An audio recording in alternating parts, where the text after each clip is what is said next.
好来，乡亲啊，继续来看台北股市，昨是演出着乌色的礼拜一，大盘是落超过900点。加在今仔日一开盘，台积电就领军阁起转来，但是投资人也是真担心，川普就要实施的对顶关税。行政院讲已经完成前景分析甲冲击的评估。经济部长郭志辉嘛讲，4月初3会来公告着因应的办法。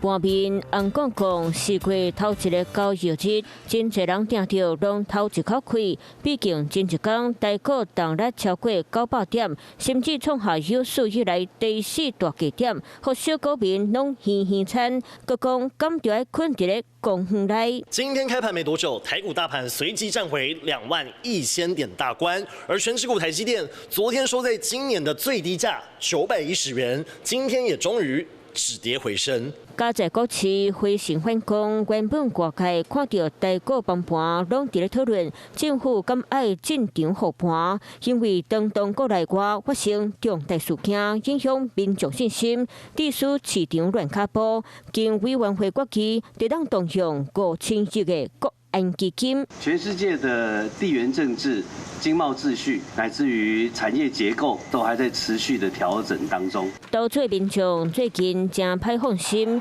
来看美国总统川普关税大刀，戏惊民心，无人敢大喜。不过行政院长杜英泰指示副议长陈立群主持台美经贸工作小组，已经针对川普无效政策进行几哪个月分析和评估。但4月初2对顶关税生效，政府卖伫咧3号公告新型办法，卖伫咧7号进一步说明详细内容。可能的关税跟可能的这个因应的办法，都有经过一些模拟跟推估。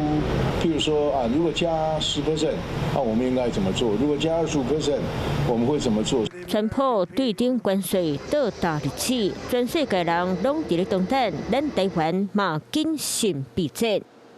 Hello， 我是雷亚，想要抢先掌握最及时的新闻资讯吗？赶快订阅、按赞、开启小铃铛，锁定华视新闻 YouTube 频道。